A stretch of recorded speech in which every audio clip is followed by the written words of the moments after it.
Good morning all of you. Mathematics online classes में एक बार फिर से आपका स्वागत है। चलिए शुरू करें आज की क्लास। उससे पहले आपको थोड़ा सा बता देता हूँ कि इससे पहले वाली क्लास में अपन ने क्या पढ़ा था। तो उससे पहले वाली क्लास में जो ये अपनी यूनिट है, इसी के अंतर्गत एक नया टॉपिक शुरू किया था अपन ने, आंशिक अवकलज और संपूर्ण अवकलज के बारे में। दोनों की परिभाषाएं लिखी थी, फलन के लिए, फलन के किसी बिंदु के लिए। इसके अलावा अपन ने जो संपूर्ण अवकलन है उसकी भी परिभाषा लिखी थी और फिर उसके ऊपर आधारित एक थ्योरम भी की थी। ओके, अब देखिए आगे अपन इसके आगे बढ़ते हैं। तो जो इसकी अगली थ्योरम है वो डिपेंड है ना सतत की परिभाषा पे, और जो सातत्य है उसकी परिभाषा है वो मैं आपको करवा चुका हूँ, लेकिन फिर भी मैं आपको लिखवा देता हूँ कि क्या है। थोड़ा सा चेंज भी है इससे पहले वाला जो लिखा है और जो अब लिखा है, मैं दोनों को आपको बारी बारी से बताता हूँ, समझने की कोशिश कीजिएगा।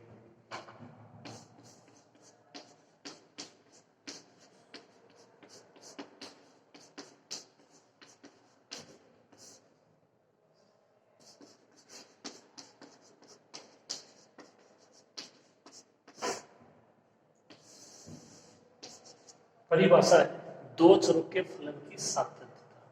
ठीक है, यहाँ पे दो चरों की है, यही अंतर है। इससे पहले जो मैंने आपको कराया था उसमें केवल एक ही चर था fx।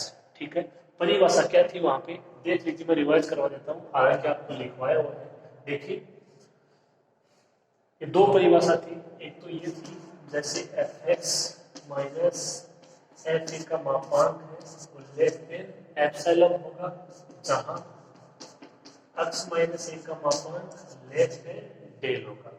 Epsilon greater than zero है, डेल भी ग्रेटर देन जीरो है, तब फलन f है वो जो आपका बिंदु है ए, उस पर क्या कहलाता है, सतत कहलाता है। क्या कहलाता है? फलन f है वो x बराबर ए पर क्या कहलाएगा, सतत कहलाएगा। ए है वो फलन f के प्रांत का ही कोई बिंदु है। ये था एक चर के लिए। ठीक है, अब यहाँ पे बात करेंगे इसके दो चरों के लिए। या इसकी एक परिभाषा और थी, क्या सिंपल सी परिभाषा थी बिल्कुल, जैसे limit x tends to a fx। इसका मान क्या हो जाएगा, f। इसका क्या मतलब था कि x है उसकी जगह क्या आ जाना चाहिए, a आ जाना चाहिए, तो x की जगह रखोगे f। यदि लिमिट अप्लाई करते हो, एक सिंपल सी परिभाषा एक और ये थी। इसके अलावा एक और थी कि दाईं सीमा बाईं सीमा और जो बिंदु है उसमें फलन का मान बराबर होना चाहिए। तो ये मैं आपको पहले करवा चुका हूँ। ठीक है, अब यहाँ पे अपने को ये जो परिभाषा है इसका यूज करना है, लेकिन किसके लिए, दो चरों के लिए। तो यहाँ पे जो x है उसके साथ में एक चर और आ जाएगा y, और इसमें क्या चेंज होता है वो आपको समझना है। ठीक, देखिए आप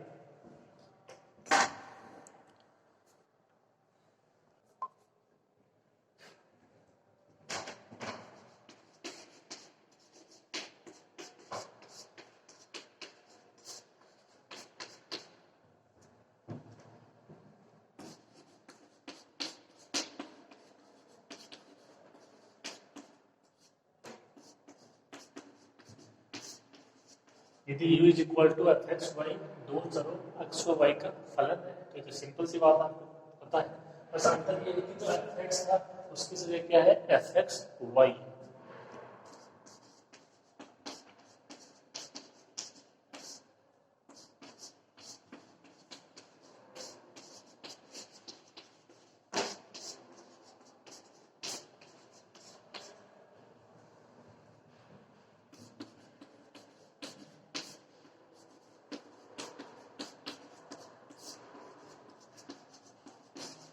तब फलन एफ एक्स वाई बिंदु ए बी पर क्या कहलाएगा, सतत कहलाएगा, कंटिन्यूअस कहलाएगा। ये भी वहां पे क्या था कि फलन एफ एक्स बिंदु ए पर, तो यहाँ पे दो है एफ एक्स वाई, तो यहाँ पे भी दो बिंदु आ गए ए बी, उसमें क्या दिक्कत है।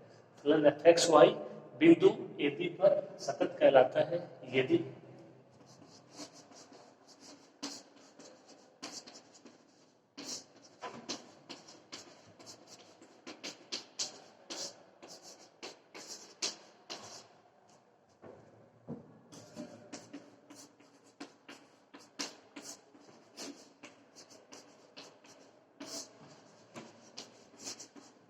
यदि किसी स्वेच एप्सिलॉन ग्रेटर देन 0 के संगत there exist del greater than 0 इस प्रकार विद्यमान है कि कंडीशन देखिए क्या हो जाएगी।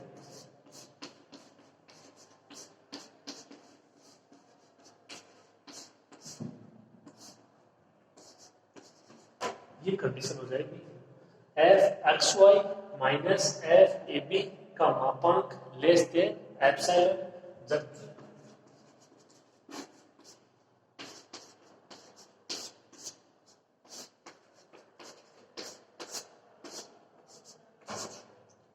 एक्स वाई ये पॉइंट फलन आपका और ये पॉइंट ए बी ये क्या होना चाहिए मापांक लेस देन डेल, यानी ये आपका फलन के लिए तो होना चाहिए लेस देन एप्सिलॉन और जो केवल पॉइंट है x Y minus a b उसका मापांक क्या होना चाहिए लेस देन डेल। इंपॉर्टेंट ये कंडीशन है, आप जानते हो इसको आप हल भी कर सकते हो या साथ में लेके भी चल सकते हो, ये इंपॉर्टेंट कंडीशन है।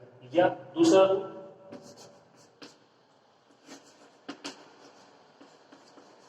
उसमें थी limit x tends to a, यहाँ पे एक और देंगे साथ में y टेंड्स टू b और f एक्स y और इसका मान क्या हो जाना चाहिए f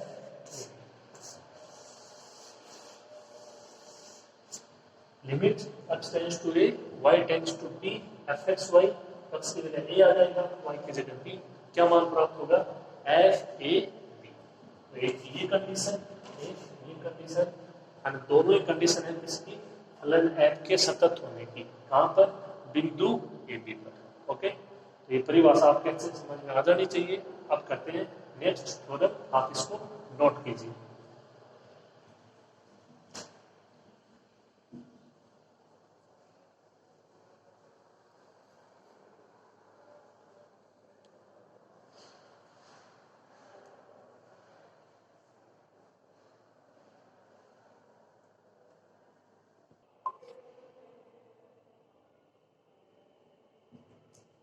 देखिए नेक्स्ट थ्योरम है, इंपॉर्टेंट थ्योरम है, एग्जाम में आएगी थ्योरम है, ठीक है।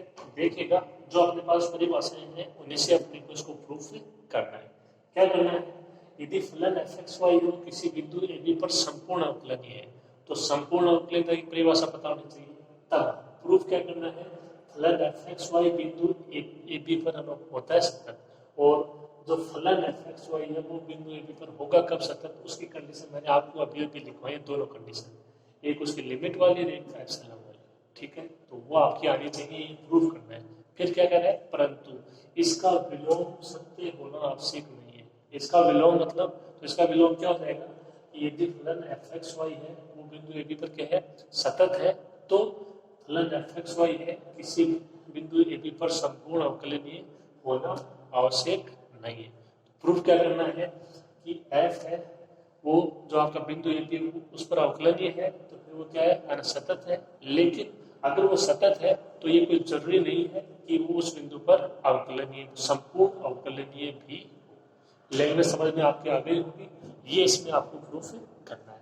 ओके, तो सबसे पहले क्या प्रूफ करेंगे, आप उसमें लेके चलोगे कि जो फलन एफ एक्स वाई है वो बिंदु ए बी पर संपूर्ण अवकलनीय है, उसकी सहायता से प्रूफ करोगे कि फलन एफ एक्स वाई है वो बिंदु ए बी पर सतत है।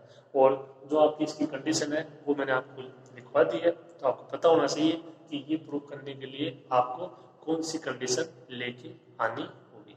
ठीक, देखिए शुरू करते हैं।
ये संपूर्ण अवकलनीयता की परिभाषा यदि फलन एफ एक्स वाई बिंदु ए बी पर संपूर्ण अवकलनीय है तब limit H tends to zero K tends to zero F A plus H B plus K minus F A B minus alpha H minus beta K upon under root H square plus के square is equal to zero.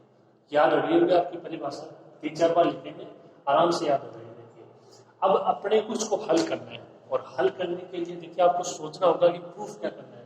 Proof ये करना है कि फलन F x Y है वो बिंदु A B पर सतत है, ठीक है। तो इसका मतलब ये हुआ कि जो आपके सतत की कंडीशन है उनको आप देख लीजिए थोड़ा सा, वो आपको प्रूफ करना है, ठीक।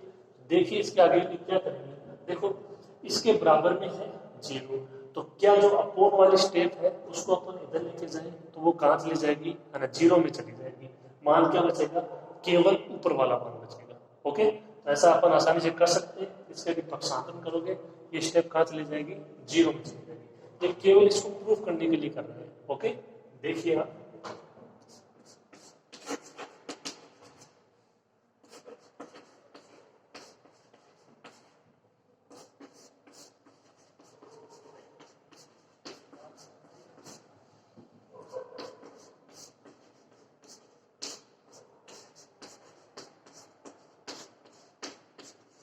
मान क्या बचेगा, limit H tends to zero K tends to zero F A plus H B plus K minus F A B minus alpha H minus beta K is equal to zero. Okay, तो सबसे पहले क्या करना है, जो upon में मान है उसको आप ले जाओगे पक्षांतर किसके साथ, जीरो के साथ, वो क्या हो जाएगा, जीरो हो जाएगा। ये स्टेप आ जाएगी, ठीक है। तो आप शुरू कीजिए, अच्छे से इसको पढ़िए, समझिए क्या दिया गया है, क्या प्रूफ करना है। जो प्रूफ करना है उसके लिए आपको क्या लेके आना है। ओके, शुरू करो आप, फिर अपन आगे करते हैं इसको।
अब इसमें जो आगे की स्टेप उसमें आपको क्या करना है, जैसे 4 पद है अपने पास को, तो उनपे अलग अलग आपको लिमिट अप्लाई करनी है। और ऐसा है, सही बात है भाई, इसमें भी अलग हो सकती है, इसमें भी हो सकती है, इसमें भी, ठीक है। तो इन दोनों को साथ में ले लिया, इसमें लिमिट अप्लाई कर दी। यहाँ से ये आपका आ गया कॉमन, माइनस क्या बच गया, एल्फा एच प्लस बीटा के, और उस पर लिमिट अप्लाई हो गई, H tends to zero K tends to zero. अभी लिमिट अप्लाई करते हो, alpha dot zero plus beta dot zero, पूरा मान जीरो, केवल ये मान बचेगा, ठीक। तो क्या करना है, इस पे अलग अलग आपको लिमिट अप्लाई करनी है, ठीक है। ये ऐसे कैसे रखना है, और इस पे आपको लिमिट अप्लाई करनी होगी, यानी एच और के उनकी जगह मान अप्लाई करना है। ओके, तो वो रहेगा alpha dot zero plus beta dot zero, पूरा मान जीरो।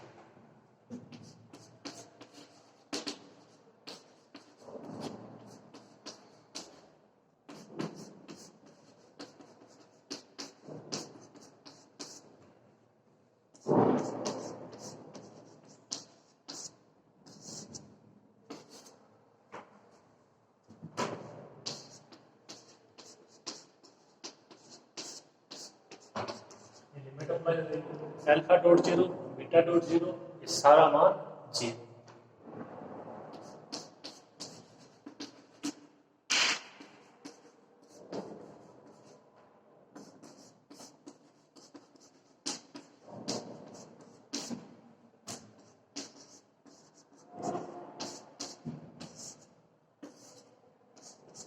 मान क्या प्राप्त होगा, limit H tends to zero K tends to zero F A plus H B plus K minus F A B is equal to zero. Okay, आगे देखिए,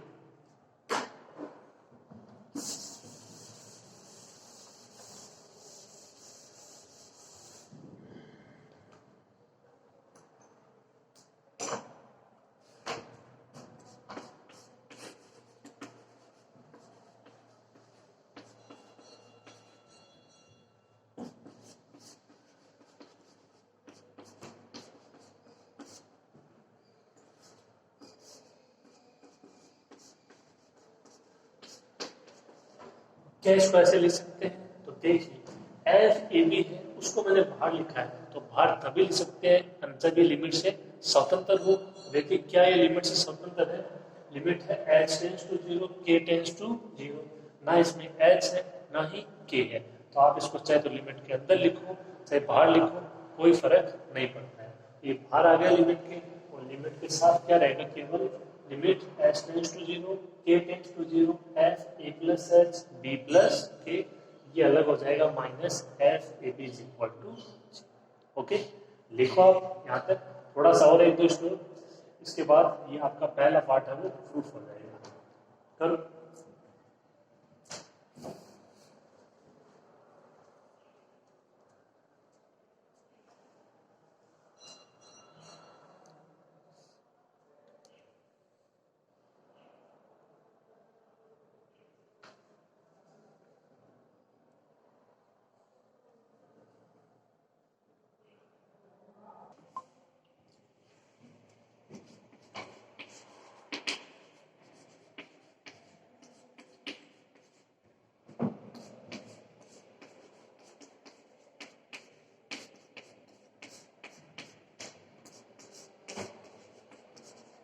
ये उधर जाएगा, प्लस का हो जाएगा एफ ए बी, मान क्या बचा? Limit h tends to zero, k tends to zero, F A plus H B plus K is equal to F A B. और ये ध्यान से देखिए किसकी परिभाषा है? ये परिभाषा है ना सातत्य की। कैसे? h tends to zero, a plus zero, क्या बचेगा? a, k tends to zero, b plus zero, b, यहाँ से मान क्या बचेगा? F A B. और यही परिभाषा थी, आप देख लीजिए,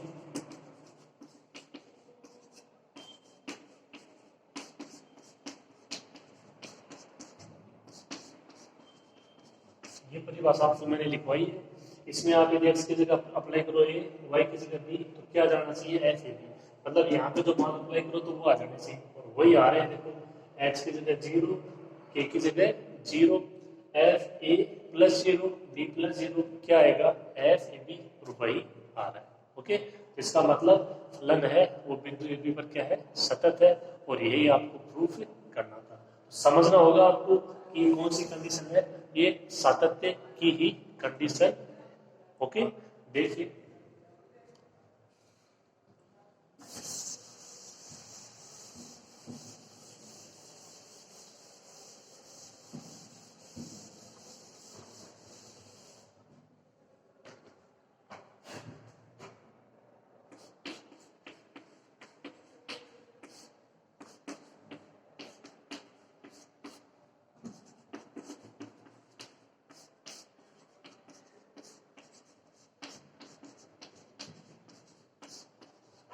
इसका मतलब ये हुआ कि फलन एफ एक्स वाई है वो बिंदु ए बी पर सतत है, और यही अपने को प्रूफ करना था।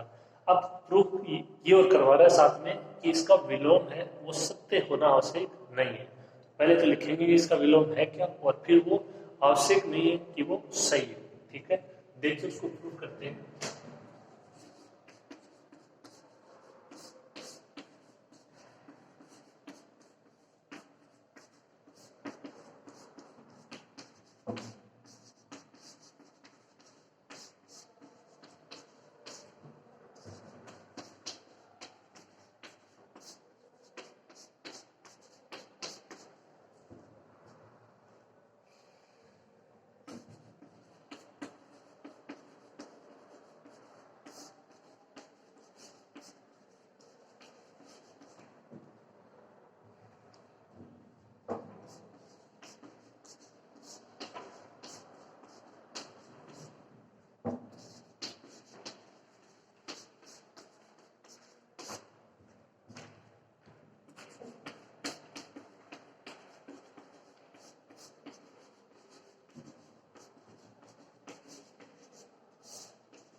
तो ये प्रूव करना अपने को, यदि फलन एफ एक्स वाई है वो बिंदु ए बी पर सतत हो, यानी आपको लेके चलना है हो, तो ये आवश्यक नहीं है कि फलन एफ एक्स वाई है वो बिंदु ए बी पर संपूर्ण अवकलनीय भी हो।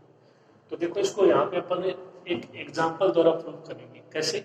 एक एग्जाम्पल लेंगे और वहां पे जो आपका ये फलन एफ एक्स वाई है और यहाँ से ले लेंगे कोई पॉइंट, ठीक है, वो, और यदि उस पॉइंट पे क्या हो तो वो ना सतत तो हो जाए लेकिन वो संपूर्ण अवकलनीय नहीं हो, तो क्या प्रूफ हो जाएगा कि कोई फलन है वो यदि किसी बिंदु पर सतत है तो ये आवश्यक नहीं है कि वो फलन उस बिंदु पर क्या हो, संपूर्ण अवकलनीय हो।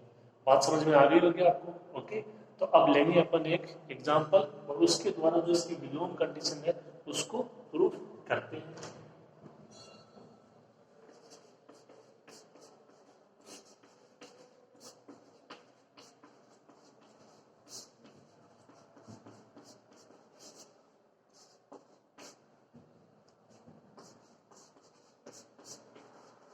इसे निम्न उदाहरण द्वारा सिद्ध करते हैं। ओके, तो आप इसको लिखो, एक पार्ट तो इसका हो गया, एक हो रहा है।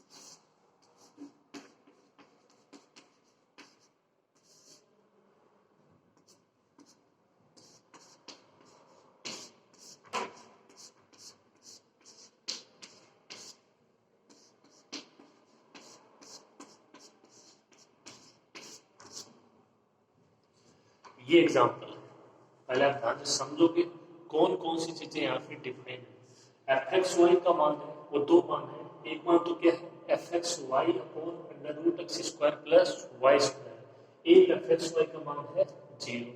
अभी ये जो मान है कब है, ये मान जब है जब एक्स और वाई का मान नॉट इक्वल टू 0, और एक 0 0 देखो कब होता है, ये मूल बिंदु के निर्देशांक होते हैं, इतना आपको पता होना चाहिए, बहुत सिंपल सी चीज है।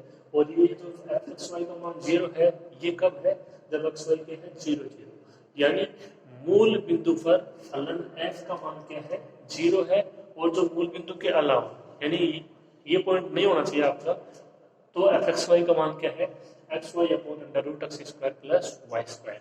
अब ये एग्जाम्पल है वो अलग से भी आया हुआ है, और अगर ये थ्योरम आ जाती है तो इसके साथ भी आप इसको कर सकते हो। तो एक साथ अपने दो किस्म हो जाएंगे। कैसे? एक तो मान लो ये अलग से आ जाएगा, तो ये आपको प्रूफ करना हो कि ये फलन दिया गया है, तो आपको इसमें प्रूफ करना है कि ये फलन है, ये मूल बिंदु पर तो सतत है लेकिन संपूर्ण अवकलनीय नहीं है। तो ऐसा करके ये अलग से भी क्वेश्चन आ सकता है, और इस थ्योरम के साथ भी आप इसको कर सकते हो। तो एक साथ दो क्वेश्चन हो जाएंगे। ओके, देखिए सबसे पहली बात आपको समझना होगा कि जो आपके थ्योरम में दिया गया बिंदु ए बी है उसकी जगह यहाँ पे क्या है 0 0 है, ये समझना होगा क्योंकि ये एग्जाम्पल है न कि कोई थ्योरम है। तो यहाँ पे अपन ने कोई फिक्स पॉइंट ले लिया 0 0, तो ये समझना है आपको, ए की जगह 0 है, बी की जगह 0 है, जो पॉइंट ए बी था वो पॉइंट अब क्या है मूल बिंदु है 0 0। ठीक है, तो सबसे पहले ये दिखाएंगे कि फलन एफ एक्स वाई है वो मूल बिंदु 0 0 पर सतत है, और फिर वो मूल बिंदु पर संपूर्ण अवकलनीय नहीं है। तो जो अपना विलोम वाला पार्ट है वो प्रूफ हो जाएगा, और जो सतत की कंडीशन है वो मैं आपको लिखवा चुका हूँ, यहाँ पे काम में लेंगे अपन एप्सिलॉन वाली कंडीशन। ठीक है, देखिएगा आप ध्यान से समझिएगा।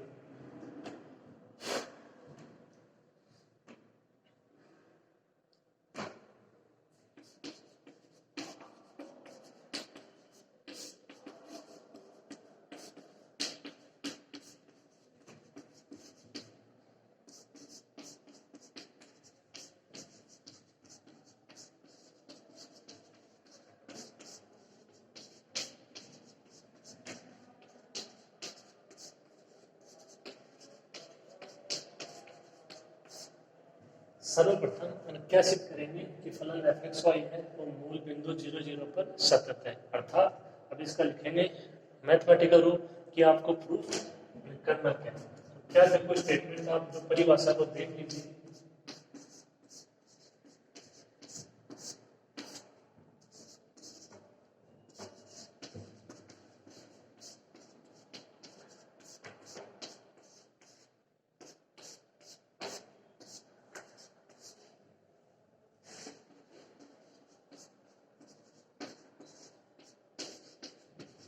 ये प्रूव करना है आपको। F x Y minus F A b था परिभाषा में, आप देख सकते हो ए बी की जगह यहाँ पे बिंदु आपका 0 0 है, मापांक less than epsilon, x Y minus a b की जगह 0 0 का मापांक लेस देन डेल, यानी ये कंडीशन है तो आपका ये आना चाहिए इसके लिए। ओके, तो सर्वप्रथम इस कंडीशन को अपन प्रूव करेंगे। देखिए इसका अपन मान ज्ञात करते हैं, एफ एक्स वाई का मान अपने पास है ही, ठीक है। तो देखो ये मान यहाँ पे 0 कब है, देखो x y इक्वल टू 0 0, यानी x का मान भी 0 है, y का मान 0 है। तो यहाँ से आपको ये समझना होगा कि f जो आपका 0 0 है उसका मान क्या है 0। देखो x की जगह 0, y की जगह 0, यहाँ पे अप्लाई करते हो मान 0, और यदि 0 नहीं है तो एक्स वाई का मान क्या हो जाएगा, x y upon under root x square plus Y square. तो ये जो मान है ये किसका है, एफ 0 0 का है। और कोई भी कंडीशन हो कौन सा मान अप्लाई करेंगे, x y upon under root x square plus Y square, ये मान केवल एक कंडीशन है। ओके, क्योंकि इसके अलावा देखो बहुत सारी कंडीशन हो सकती हैं, ये पॉइंट आपका मूल बिंदु, इसके अलावा 1 2 2 3 -1 2 न जाने कितनी कंडीशन, तो उन सभी के लिए इस मान को अपन काम में लेंगे। चलो देखते हैं, इसको हल करते हैं।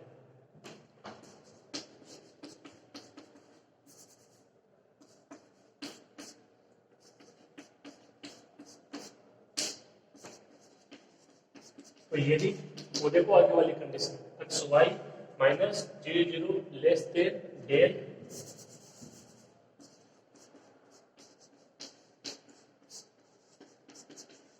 इस प्रकार होगी, और किस प्रकार हो देखिए,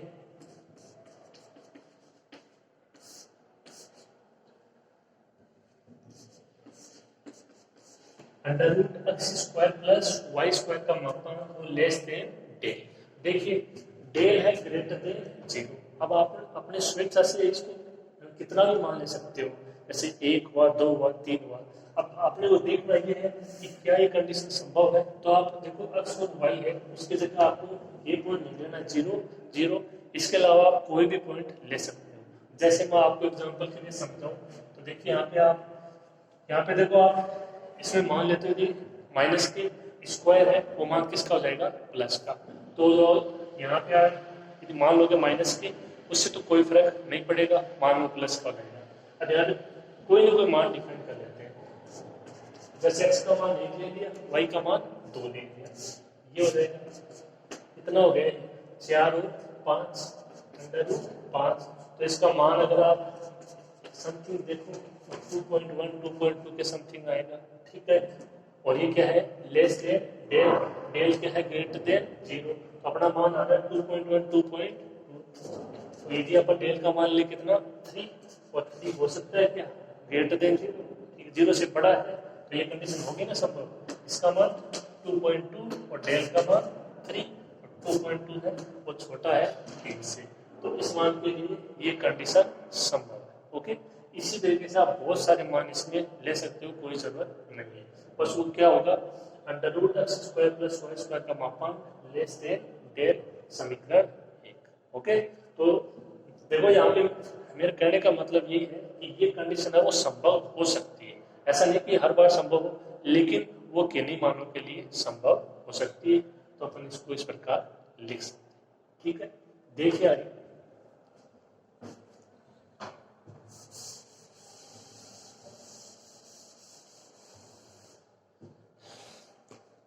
अब देखिए अपने को क्या करना है, अपने को इसको लेके चलना है f x Y minus f 0 0। F x y का भी मान अपने पास है, एफ वो 0 0 का भी मान अपने पास है। इसको हल करते हैं, क्या आना चाहिए, लेस देन एप्सिलॉन आना चाहिए। इस मान के ऊपर सेट कर लेंगे। ओके, लिखो आप इसको,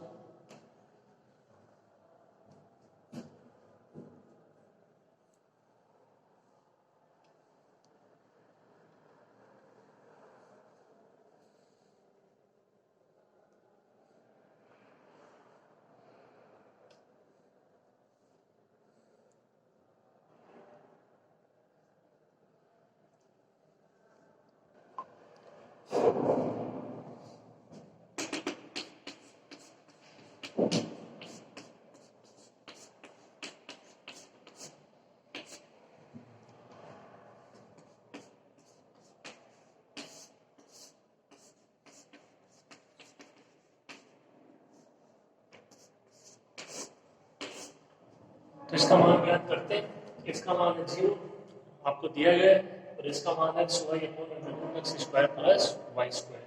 तो यहाँ पे ये जो 0 है इसका कोई इफेक्ट नहीं रहेगा।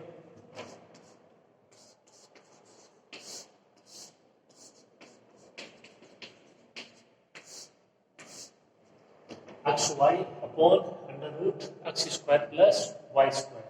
अब देखो ये बराबर का चिन्ह है।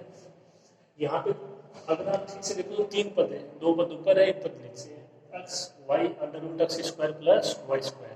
और अगर आपको थोड़ा सा ध्यान हो तो मैंने आपको प्रॉपर्टीज बताई थी कि इनके ऊपर आप यदि अलग अलग ये मापांक लगाते हो तो जो बराबर है उसकी जगह क्या आ जाएगा, लेस देन इक्वल टू। देखिए अगली स्टेप क्या होगी इसमें,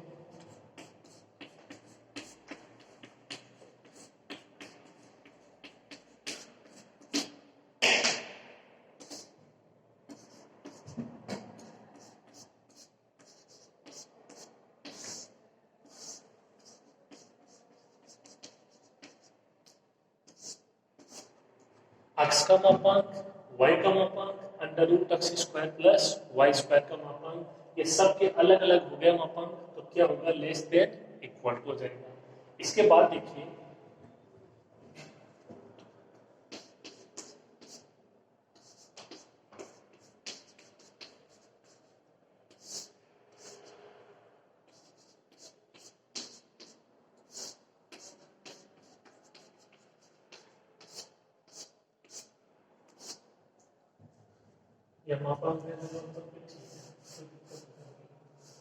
ये देखिए ये मैंने कुछ कंडीशन लिखी है, इनके बारे में विचार करते हैं। एक्स का मापांक है वो लेस देन इक्वल टू होगा x square plus Y square के अंडर रूट से। वाई का मापांक है वो लेस देन इक्वल टू होगा x square plus Y square के अंडर रूट से। सिंपल सी बात है कि यहाँ पे आपको मान रख के देखने हैं और ये कंडीशन सेटिस्फाई होगी या नहीं होगी। तो जैसे मान लो अपन एक्स का मान रखते हैं 1, वाई का मान रखते हैं 0, क्या होगा 1 का मापांक ये 1 का स्क्वायर प्लस 0 का स्क्वायर, ये 1 हो गया ना बराबर। तो ऐसे भी मान संभव है जिनके लिए बराबर की कंडीशन है। अब क्या ऐसे भी मान संभव है जिनके लिए क्या हो, लेस देन, ग्रेटर देन कभी भी नहीं होना चाहिए। तो उसके लिए वो देख लीजिए, आप कोई भी मान डिफाइन कर लीजिए। इसके अलावा जैसे अपन एक्स का मान ले लेते हैं 2, फिर वाई का मान ले लेते हैं 3, तो एक्स का मापांक 2 और 2 का मापांक 2 ही होगा। अंडर रूट एक्स स्क्वायर और वाई स्क्वायर 9, ये हो जाएगा अंडर रूट 13। और अंडर रूट अगर आप 13 का मान देखो तो अंडर रूट 9 3 होता है, अंडर रूट 16 4 होता है। तो 3.4 3.5 इस तरीके से आप इसको समझ सकते हो। 2 3.5 कौन सा बड़ा हुआ 3.5, इसी तरीके से ये हो जाएगा। तो मेरे कहने का मतलब है कि ये मान है इसके बराबर हो सकता है, इससे छोटा हो सकता है, इससे बड़ा कभी भी नहीं हो सकता। आप जो चाहे वो मान अप्लाई कर लो। ओके, तो ये समझ में आ गया होगा आपको। एग्जाम्पल आप अपनी तरफ से एक्स और वाई की जगह कोई भी संख्याएं अप्लाई करके देख सकते हैं। ठीक है, देखिए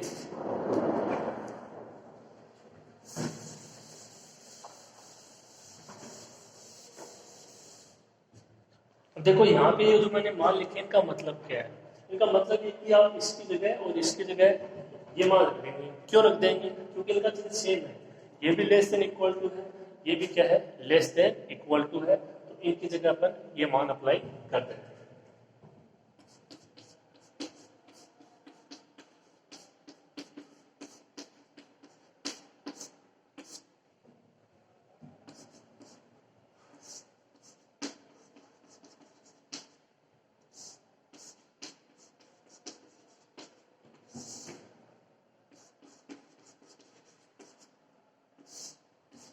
क्या है देखो, under root x square plus Y square, इसकी जगह पे under root x square plus Y square. इसको आप इसके मापांक से बाहर भी ला सकते हो, क्योंकि जो मापांक का उसका उपयोग किया जाता है कि कोई माइनस का मान है उसको आप प्लस में लिख दो। तो यहाँ पे इसका मान प्लस में आएगा। क्या इसका मान ऐसा संभव है कि माइनस में आ जाएगा?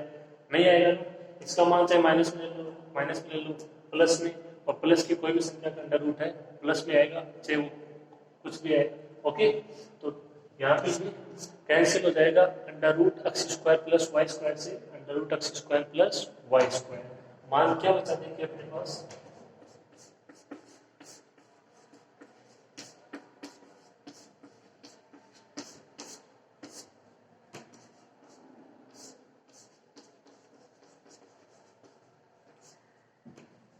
F x Y minus F zero zero का मापांक less than equal to under root x square plus Y square. तो चीजें आसान है नहीं, देखो अपने को आसान इनको बनाना पड़ेगा, या कर लोगे आसानी से, ये भी कर लोगे, ये प्रॉपर्टीज आपको पता होनी चाहिए। इसके बाद में जो एक्स का मापांक है वाई का मापांक है वो इन संख्याओं से लेस देन इक्वल टू है, ये आपको पता होना चाहिए। ठीक है, हर चीज आसान नहीं होती, हर चीज का फॉर्मूला नहीं होता कि आप उसमें मान अप्लाई कर दोगे और आपको उत्तर प्राप्त हो जाए, ऐसा नहीं होता है। ओके, तो आप इसको लिखो, नोट करो, आगे करते हैं हम इसको।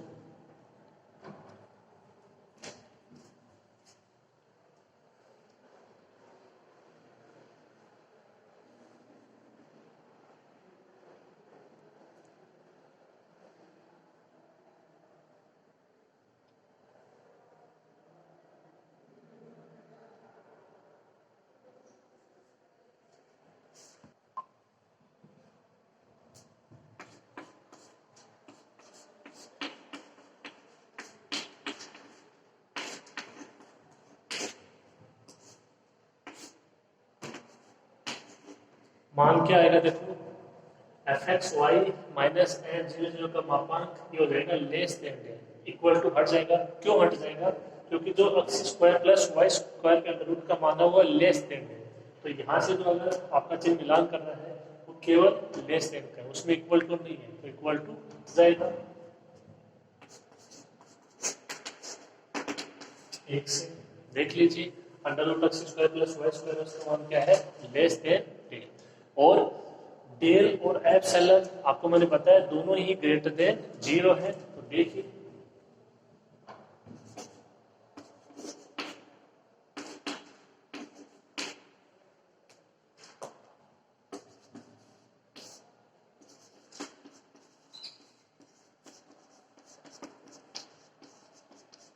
यहां से आपको क्या करना है, यदि स्विच ये डेल और एप्सिलॉन है ये दोनों क्या है, ग्रेटर देन जीरो। अब आपको प्रूफ करना है f x Y minus F zero का मापांक लेस देन एप्सिलॉन, और यहाँ पे आ रहा है डेल, तो आप स्विच है, स्विच का मतलब अपनी इच्छा से अपन चेंज कर सकते हैं आवश्यकता अनुसार, तो डेल की जगह क्या ले लेंगे, एप्सिलॉन, और दोनों की कंडीशन सेम है, इनको बराबर ले सकते हैं। देखो जैसे इसका मान एक है, इसका मान एक है, दोनों ग्रेटर देन जीरो है। स्विच का केवल इतना मतलब होता है कि जो अपने को प्रूव करना है उसमें अपन आवश्यकता अनुसार कंडीशन को अप्लाई कर सकते हैं। तो क्या आ जाएगा, देखिए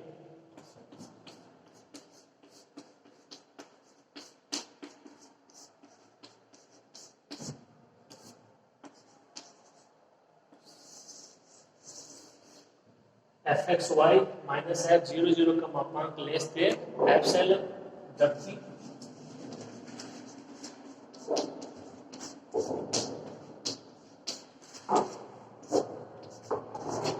x Y minus zero zero का मापांक लेस देन डेल, और यही कंडीशन है किसकी, अनसतत की। ओके, आप यहां से पूछ सकते हो, देखो एक चीज है डेल और एप्सिलॉन हो, इसमें कोई कंफ्यूज वाली बात नहीं है।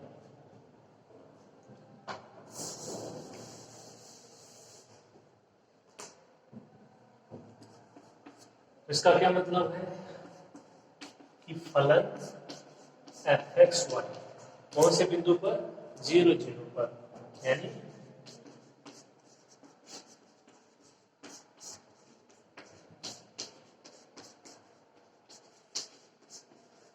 मूल बिंदु जीरो जीरो पर सतत है। ठीक है, एफ एक्स वाई मूल बिंदु जीरो जीरो पर सतत है। अब दिखाएंगे कि ये फलन है ये मूल बिंदु पर संपूर्ण अवकलनीय नहीं है। ओके, तो आधा पार्ट हो गया है। अभी देखो अगर हिसाब से देखो तो अपन ने जैसे इससे जो शुरू किए थ्योरम वहां पे भी दिखाया कि फलन है एक्स है वो एक भी पर सतत है, तो उसमें कुछ ना ज्यादा प्रोसेस नहीं है, केवल 3-4 स्टेप है। संपूर्ण अवकलन की परिभाषा लिखी, जो under root H square plus के स्क्वायर था उसको ना जीरो में भेज दिया, लिमिट अलग अलग अप्लाई कर दी, 3-4 स्टेप है मात्र। ठीक है, तो ये तो आगे के दो पार्ट है जिसमें एक आप करते हो कि कोई बिंदु ले लिया उस पर सतत है, संपूर्ण अवकलनीय है। इसके साथ अपने 2 क्वेश्चन हो जाएंगे टोटल, थोड़ा सा बड़ा जरूर हो गया देखो, इसलिए मैं आपको कह रहा हूँ, लेकिन ये 2 क्वेश्चन है इसके अंदर। ठीक है, तो आप कर लेना, देखो आसान आसान कंडीशन है। हम कुछ बीच में जो x का मापांक y का मापांक है वो क्रिटिकल कंडीशन है, तो उनको भी अप्लाई तो करना ही पड़ेगा। ठीक, लिखो आप यहाँ तक, फिर अपन आगे बढ़ते हैं।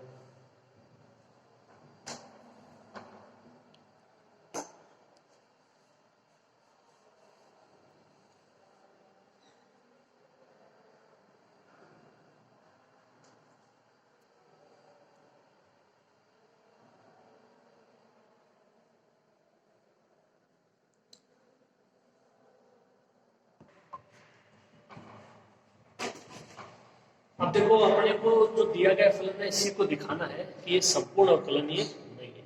तो जो आपको मैंने मान लिखा है संपूर्ण अवकलनीयता का, आप उसको देखिए, उसमें आपको कौन कौन से मान ज्ञात करने हैं। तो उनका मान अपन पहले ही ज्ञात कर लेते हैं। तो उनमें से कुछ मान है, उनके मान अपन ज्ञात कर रहे हैं।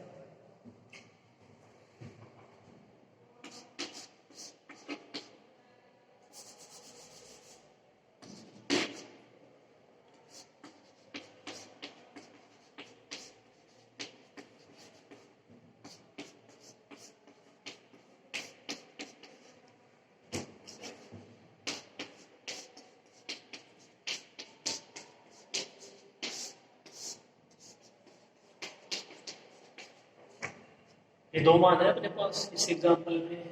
एफ जीरो जीरो का मान 0 है और एफ एक्स वाई का मान x y upon under root x square plus Y square. देखिए मान क्या करते हैं अपन, ये अपना होता था एफ एक्स ए बी, यहाँ पे क्या हो जाएगा एफ एक्स जीरो जीरो, क्योंकि यहाँ पे जो बिंदु ले रहे हैं वो मूल बिंदु ले रहे हैं, यानी जीरो जीरो।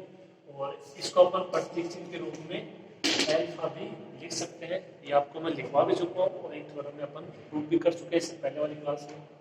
देखिए इसका मान क्या होगा, limit H tends to 0 f x है ये, ठीक है। क्या होगा, एफ ए प्लस एच था, ये 0 प्लस एच, ये बी था, बी की जगह 0, के इसमें आएगा नहीं, के दूसरे में आएगा, माइनस एफ ए बी था, एफ 0 0 अपॉन एच। तो ये परिभाषा वही है, खाली आपको मान चेंज करने आनी चाहिए। और ये बात आपकी समझ में बैठेगी, दिमाग में बैठेगी, तभी आप कर पाओगे। चेंज करना आना चाहिए। देखो फॉर्मूला तो हर कोई रट लेता है, लेकिन वो नहीं, चेंज करना आना चाहिए। वहां पे ये भी था, यहाँ पे 0 0।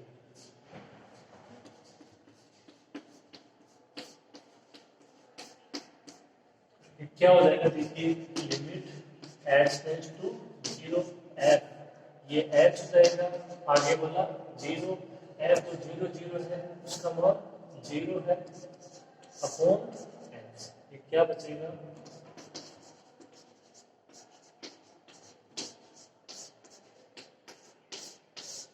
F H 0 upon H. पहले मान रखेंगे किसका, एफ एच 0 का, और वो मान कहाँ रखेंगे, यहाँ से रखेंगे, क्योंकि इसमें जो आपका y है वो तो 0 है, लेकिन x वो 0 नहीं है। तो इसमें क्या करना है, x की जगह h रख देंगे, y की जगह 0। तो कितना मान आएगा, देखिए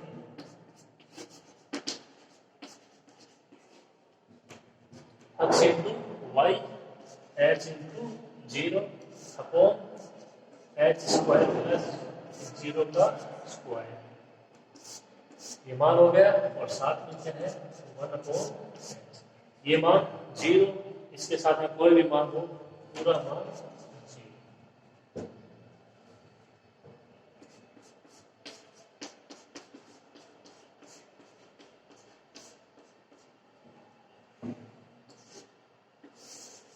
एल्फा बोल दो, एफ एक्स 0 0 बोल दो, उसका मान यहाँ पे कितना है, इस एग्जांपल के लिए 0। इसी प्रकार किसका मान आ जाएगा, बीटा एफ वाई 0 0। उसमें थोड़ा सा बड़ा जरूर हो गया है, लेकिन आपने पढ़ा है उसी से। ओके, लिख लो इसको।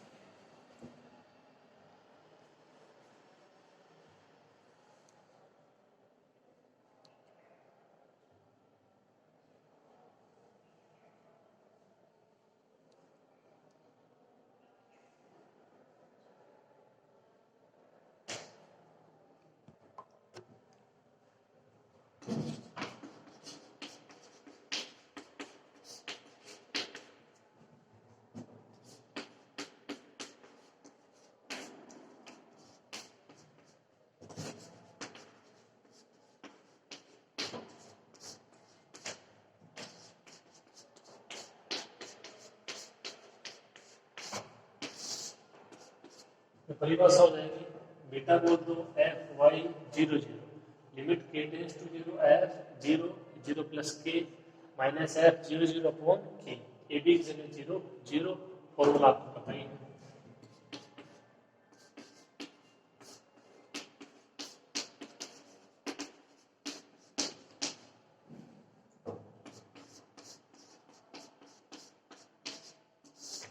ये हो जाएगा एफ 0 के माइनस 0 अपॉन के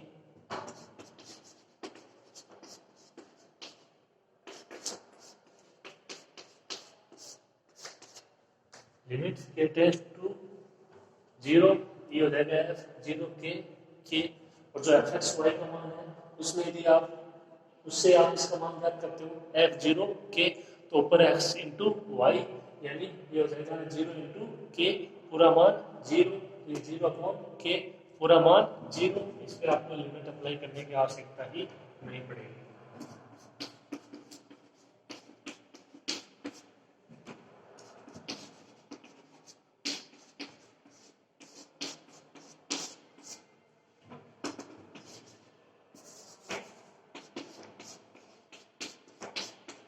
क्योंकि जो एफ 0 के है उसका मान क्या है 0 ये हो जाएगा 0 अपॉन के 0।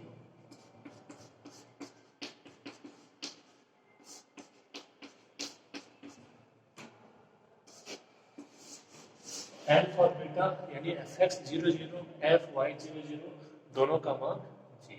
ठीक है, तो आप इसको यहाँ तक नोट कर लीजिएगा। अब इसके आगे का जो रह गया है वो नेक्स्ट क्लास में हो पाएगा, अभी आज नहीं हो पाएगा। ठीक है, तो थोड़ा सा लेंथ है, आप इसको 2-3 बार कम से कम हमारा पढ़ना होगा तब जाके समझ में आएगा। अब इसमें केवल इतना रह गया देखो कि जो संपूर्ण अवकलनीयता है उसका फॉर्मूला अप्लाई करना है अपने को और देखना है कि वो वहाँ 0 आता है या नहीं आता है, बस इतना सा करना है। ओके, तो आप इसको यहाँ तक करना चाहिए समझ के, आपके समझ में आना चाहिए और समझ में तभी आएगा जब आपके परिभाषाएं कंडीशन अच्छे से क्लियर हो। ओके, अभी के लिए इतना ही, मिलते हैं नेक्स्ट क्लास में। नमस्कार।